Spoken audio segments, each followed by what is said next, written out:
Hello book lovers, welcome back. I'm Patricia and this is Bookstr's 3 to Read. It's getting colder out there by the minute and I don't know about you, but I need a good story like I need a warm drink in the morning.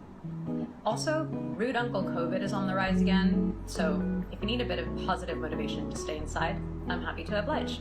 Let's get started with this week's 3 picks. First things first, this week's hot pick is Little Dancer Aged 14 by Camille Laurent. Anyone who is mildly familiar with the work of Edgar Degas knows how often ballerinas take center stage in it.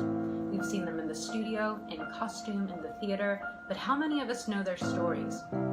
Little Dancer Aged 14 gives us a glimpse backstage into the world and the life of the young dancer, the little dancer in question, whose statue has grabbed the attention of audiences since the late 19th century. Driven by her love of ballet and her personal experience with loss, Laurent humanizes Marie van Gogh, the little dancer in question, and puts her in the context of her world, her time, her profession, and her struggle, hoping to shed light on the type of character that the study of art tends to overlook. Next up, we have our coffee shop read, Big Girl, Small Town by Michelle Gallen. Does anyone else feel their troubles lift whenever they read anything funny? Well, Big Girl, Small Town is a story about a young girl finding her land legs after a routine-shattering tragedy, which also happens to be riveting and darkly hilarious.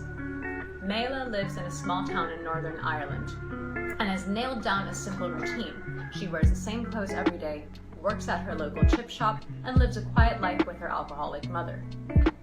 Her life is simple, safe, predictable, until her grandmother passes, that is, and going back to normal no longer seems like a viable option, really.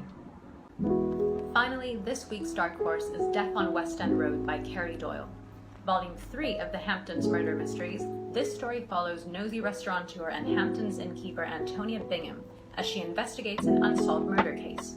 The woman who has hired her is powerful Pauline Framingham, a pharmaceutical heiress who happens to be this mystery's prime suspect.